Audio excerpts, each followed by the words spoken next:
नीतीश कुमार नायडू जैसे नेता हैं या फिर एकनाथ शिंदे हों, चिराग पासवान हो, इन सभी पर नैतिक दबाव बनाने की कोशिश की जा रही है। अगर ये कानून होता तो नीतीश कुमार को जेल में ठूस दिया जाता। गृह मंत्री डायरेक्ट बिहार में चाहते हैं कि सरकार बने उनकी, एनडीए गठबंधन की।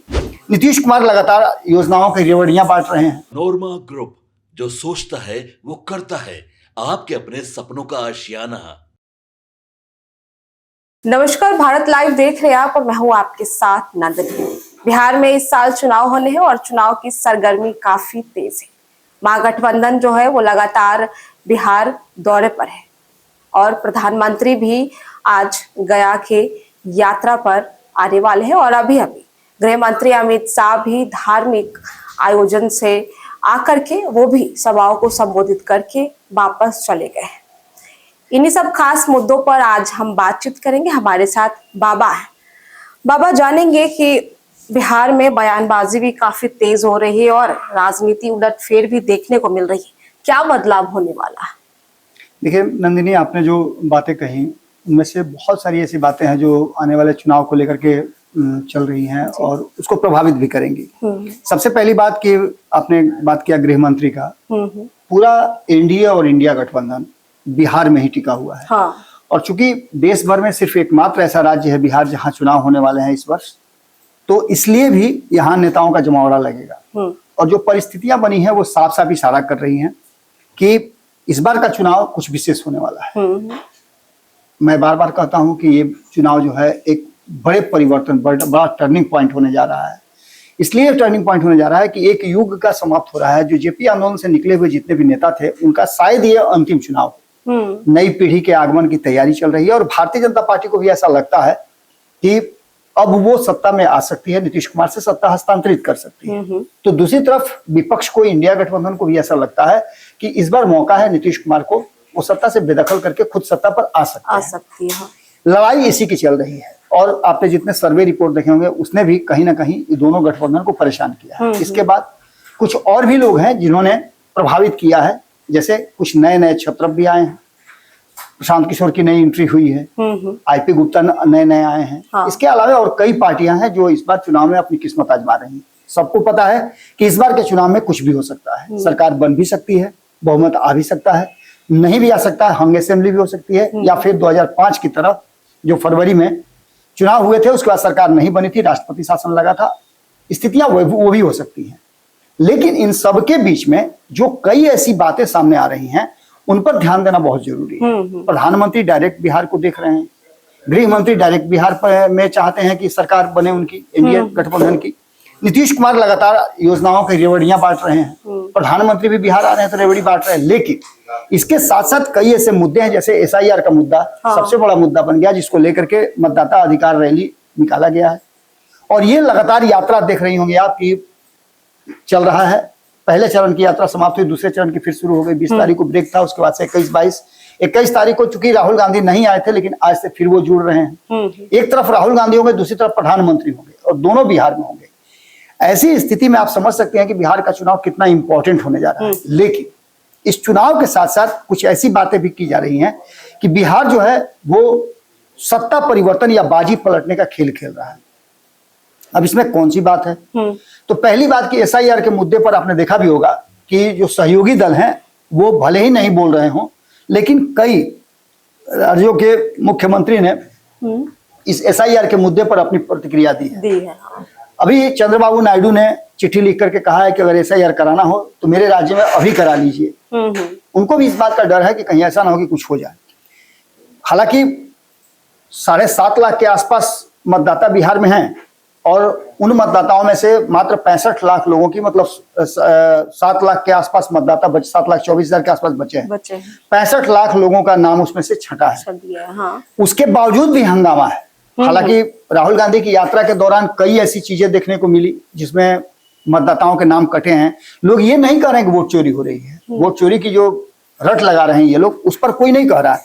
लेकिन एक बात जो सबसे महत्वपूर्ण है वो ये है कि नीतीश कुमार मुख्यमंत्री बनेंगे कि नहीं बनेंगे, ये सबसे इंपॉर्टेंट बात हो गया है। और इस इंपॉर्टेंट बात को लेकर के पूरी तरह से अब विपक्ष जो है नीतीश कुमार को उकसाने में लगा हुआ है।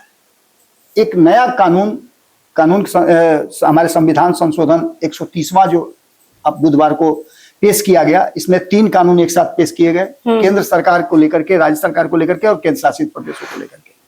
इस कानून में प्रावधान किया गया है कि अगर प्रधानमंत्री, मुख्यमंत्री या मंत्रिमंडल के कोई भी मंत्री, स्टेट के हों या केंद्र के हों या केंद्र शासित प्रदेश के कहीं के भी मंत्री हों, अगर वो किसी भी तरह का गंभीर अपराध करने में संलिप्त पाए जाते हैं या उन पर आरोप लगता है, उनको 30 दिन की सजा होती है या 30 दिन हिरासत में रहते हैं, तो उनकी स्वतः जो है, अगर वो इस्तीफा 30 दिन तक जेल में रहने के बाद नहीं देते हैं तो 31वें दिन उन पर इस्तीफा देने का दबाव डालना करके या फिर उनको पद से मुक्त करने के लिए राष्ट्रपति को लिखा जा सकता है और वो पद से मुक्त हो जाएंगे। ये कानून बहुत कठोर कानून है, जिसको लेकर के कहीं ना कहीं विपक्ष अब इस पर हमलावर है। आपने देखा भी होगा कि जो गतिरोध उत्पन्न हुआ इस बिल के पेश करने के बाद, उसके बाद इसको जेपीसी को दे दिया गया। इस बिल की बारीकियों को हमने पंचनामा के माध्यम से, भारत लाइव के माध्यम से अलग अलग तरह प्लेटफॉर्म पे रखा है, लेकिन अब इस बिल को लेकर के ये कहा जा रहा है कि नीतीश कुमार और चंद्रबाबू नायडू सहित जितने भी गैर भाजपाई मुख्यमंत्री हैं या भाजपा समर्थित राज्यों के मुख्यमंत्री हैं, उन सबके लिए एक अलार्म है, एक खतरे की घंटी है ये कहीं ना कहीं जो वर्तमान कानून है। इस कानून में 30 दिन तक यदि आप जेल में रहते हैं तो आपको स्वतः, अभी आपने देखा होगा हेमंत सोरेन के साथ क्या हुआ, अभी हाल में आपने देखा होगा दिल्ली में अरविंद केजरीवाल के साथ क्या हुआ, उनको भी जेल जाना पड़ा। कारण क्या है, कानूनी प्रक्रिया क्या है, उस पर हम नहीं जा रहे हैं, लेकिन जो ये संविधान में संशोधन हो जाएगा तो संविधान में संशोधन होने के बाद विपक्ष का मानना है और ऐसे मुख्यमंत्रियों का जो गैर भाजपाई मुख्यमंत्री हैं उनका मानना यह है कि इसके होने से ये हो जाएगा कि केंद्र में बैठी सरकार कभी भी किसी को जेल में डाल सकती है, उसको पद से मुक्त करा सकती है। कई तरह के प्रावधान होते हैं, जैसे आप तेजस्वी यादव को लेकर देख लीजिए, तेजस्वी यादव पर कई केस चल रहे हैं, ट्रायल चल रहा है, ईडी, सीबीआई सब कुछ, बार बार उनको कोर्ट में पेश होना पड़ता है। अगर मान लेते हैं कि मुख्यमंत्री बन जाते हैं वो, और वास्तव में अगर ऐसा होता है कि प्रभावित किया जा सकता है, तो संवैधानिक संस्थाओं को लेकर के आपने देखा भी होगा, ईडी, सीबीआई, आईटी सब को लेकर के हमेशा सवाल खड़े होते रहे हैं और इन सवालों में कहीं ना कहीं विपक्ष हमला करता रहा है सरकार पर। अभी तो आपने देखा कि एसआईआर पर सीधे चुनाव आयोग ही घिरा हुआ है। चुनाव आयोग को आकर के सफाई देनी पड़ी। ये सभी बातें इस बात की तरफ इशारा कर रही हैं कि ये कानून बनने से लेकर से सभी चिंतित हैं। सबसे बड़ा चिंता उन मुख्यमंत्रियों को होगा जो नीतीश कुमार को लेकर के कहना यह है, कल ही बातचीत हो रही थी तो उस बातचीत के दौरान कन्हैया कुमार ने स्पष्ट किया कि नीतीश कुमार इधर से उधर पलटी मारते हैं। इसको लेकर के हो सकता है कि ये कानून बनाया गया हो, आने वाले चुनाव से पहले इसको, बिहार चुनाव से पहले इस कानून को पास कराने की जो बात की जा रही है। हालांकि ये कानून पास कराना आसान नहीं होगा, इसमें 1/3 बहुमत की जरूरत होगी। ऐसा नहीं कि 543 है तो 172 उसमें शामिल हो गए तो हो गया, ऐसा नहीं है। इसको 1/3 बहुमत से पास कराना होगा, क्योंकि ये संविधान संशोधन है और संविधान संशोधन में बड़ी प्रक्रिया होती है। विपक्ष पूरी तरह से इस संविधान और संविधान को नकार रहा है, इस पर जेपीसी भी गठित हो गई है। लेकिन अब जो है ये विपक्ष का कहना कि नीतीश कुमार को निपटाने की तैयारी चल रही है, नीतीश कुमार पाला बदल देते हैं। भारतीय जनता पार्टी को इससे दिक्कत होती है। भारतीय जनता 2020 में वो चुनाव जीत करके आए, उन्होंने पाला बदल दिया 2022 में। अगर ये कानून होता तो नीतीश कुमार को जेल में ठूस दिया जाता, 30 दिन जेल में रहते, उसके बाद ऑटोमेटिक मुख्यमंत्री कुर्सी से हट जाते हैं। जैसे ही पाला बदलने का सोचते उसी दिन उनको जेल में डाल दिया जाता। हालांकि ये सब हाइपोथेटिकल है, ये एक कल्पना मात्र है, उससे ज्यादा कुछ नहीं है। कानून सबके लिए बराबर होता है। हाँ, कानून का दुरुपयोग सदुपयोग ये चर्चा का विषय हो सकता है। अब जो वर्तमान स्थिति बनी है उसमें कहीं ना कहीं जो परिस्थिति बनी है उसमें 2015 जैसी स्थिति 2025 में पैदा ना हो जाए, इस बात को लेकर के विपक्ष लगातार अटैक कर रहा है। आपने देखा भी होगा, सर्वे रिपोर्ट जो आ रहे हैं उसमें राहुल गांधी का ग्राफ प्रधानमंत्री से ज्यादा बिहार में बढ़ा हुआ है, बिहार के लोगों में ज्यादा वो लोगों की नजर में है। ये सभी चीजें कहीं ना कहीं इस बात की तरफ इशारा कर रही है कि नीतीश कुमार पर एक बार फिर से नैतिक दबाव डालने की कोशिश विपक्ष कर रहा है और नीतीश कुमार को यह बताने की भी कोशिश कर रहा है कि यदि आप चुनाव जीत भी जाते हैं तो आपको मुख्यमंत्री नहीं बनाया जाएगा। अगर आप जीत करेंगे तो आपको जेल में डाल दिया जाएगा और भाजपा अपना मुख्यमंत्री बना लेगी। हालांकि ये बात बहुत पहले से चल रही है कि नीतीश कुमार के खेमे के जितने भी सांसद हैं वो भाजपा के टच में हैं।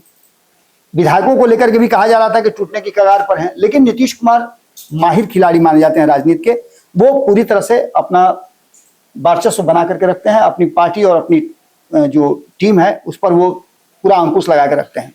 बाजी पलटने का खेल बिहार से शुरू होगा, ये बातें कहने के पीछे का कारण है कि विपक्ष कहीं ना कहीं इस बात को लेकर के, वो जो सत्ता में बैठे लोग हैं, जो एनडीए के समर्थक हैं, एनडीए की सरकार जिनके समर्थन से चल रही है, उन लोगों को अपने पाले में लाने और उन लोगों को अपनी बात समझाने की कोशिश कर रहा है। हालांकि इस बात से इनकार भी नहीं किया जा सकता है कि परिस्थितियां बदल भी सकती हैं। अगर नीतीश कुमार को ऐसा लगे कि उनके साथ नाजायज हो रहा है तो 2022 में जैसे उन्होंने पलटी मार दिया था, जैसे उन्होंने एनडीए छोड़ दिया था, इस बार भी कर सकते हैं। चुनाव से पहले अभी बहुत सारी बातें हैं। ऑपरेशन लोटस का नाम आपने सुना होगा, लगातार इसकी चर्चा होती है कि भारतीय जनता पार्टी अपने फायदे के लिए किसी को भी अपने हिस्से में शामिल कर लेती है।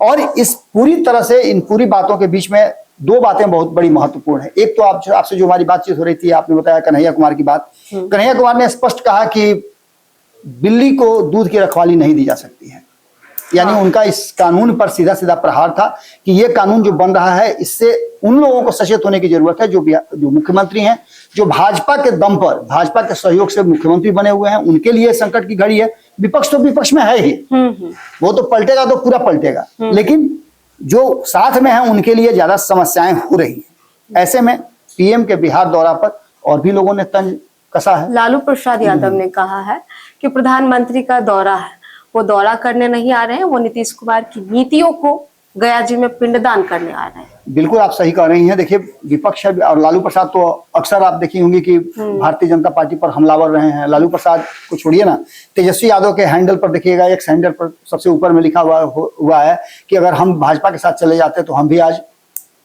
बिहार लीड कर रहे होते। ये सारी बातें वो कहते हैं।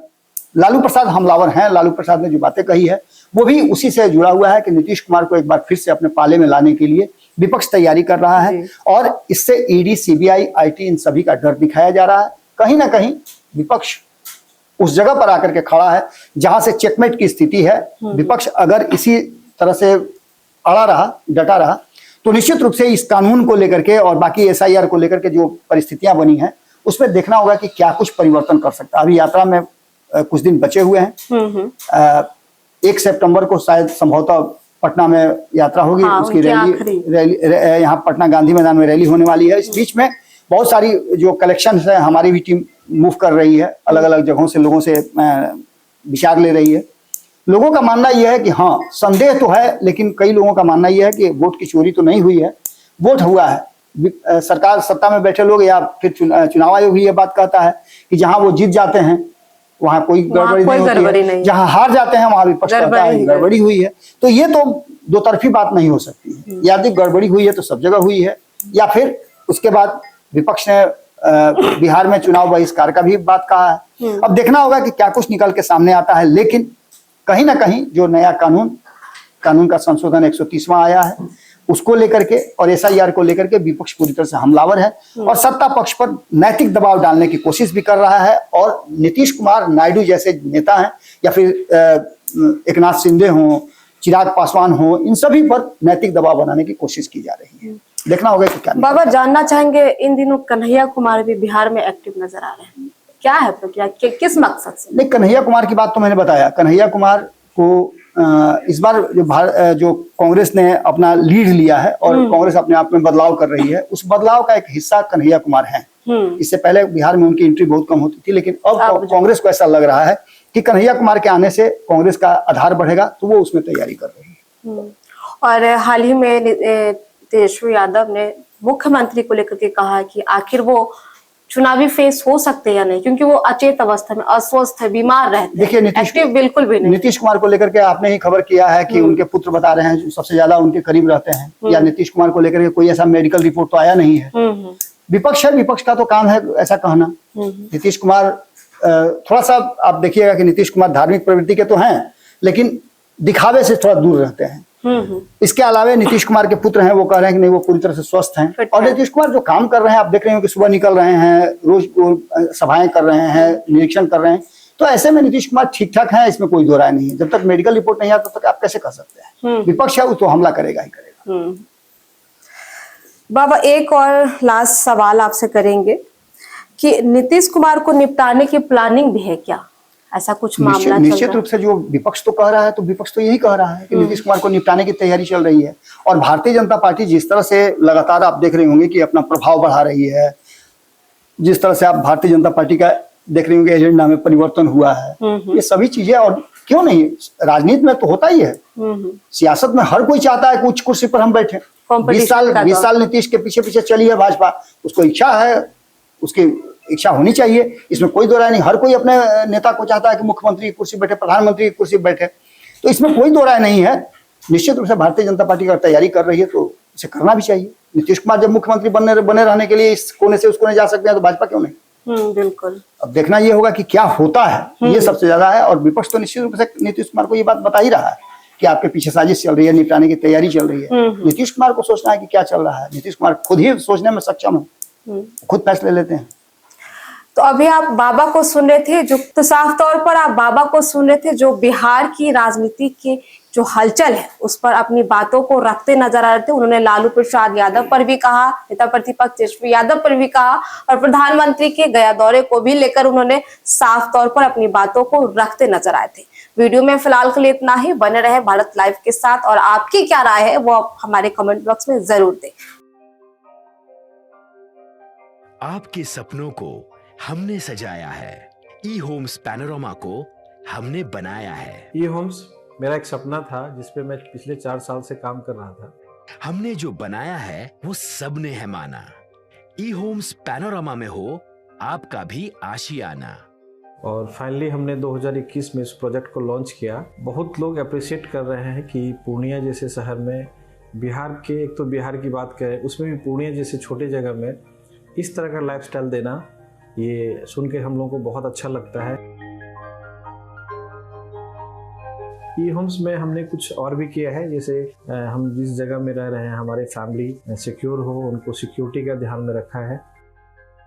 आपकी सुविधा और सुरक्षा आपके लिए खास है, ये आपका विश्वास है। इसमें आर्टिफिशियल इंटेलिजेंस का 7 लेयर सिक्योरिटी का हमने इस्तेमाल किया है। लश ग्रीन कैंपस को बनाया है। यदि हमारा बाउंड्री वाल है तो वो वर्टिकल गार्डन है। ये जितनी भी फैसिलिटी होता है एक इंटरनेशनल टाउनशिप में, ई होम्स है, ये हम लोग विश्वास नहीं कर पा रहे हैं। जो भी हमारे मित्र दोस्त या जो भी हमारे बाहर के बाहर आते हैं, तो हम लोगों को बहुत अच्छा सुनने को मिलता है और बहुत अच्छा क्रेडिट मिल रहा है। वो सारा हमने सिर्फ एक बिल्डिंग नहीं बनाया, हमें एक बहुत अच्छा लाइफस्टाइल दिया ई होम्स में, और मेरा एक सपना था जिसको मैं आज फुलफिल होते हुए देख रहा हूँ। ये आपका आवास है। ई होम्स पैनोरमा में अब आपका निवास है। E Homes Panorama, luxurious lifestyle redefined. Panorama group, जो सोचता है वो करता है। अगर ये वीडियो पसंद आई और वह बिहार के राजनीति और बिहारियत से सरोकार रखेनी, तो सब्सक्राइब बटन दबा के चैनल के सब्सक्राइब कर ली। ओजे एगो घंटी बा, ओकरा बटन दबा देला से कुल सटीक और मारक खबर रुआ मुफ्त में मिल जाई।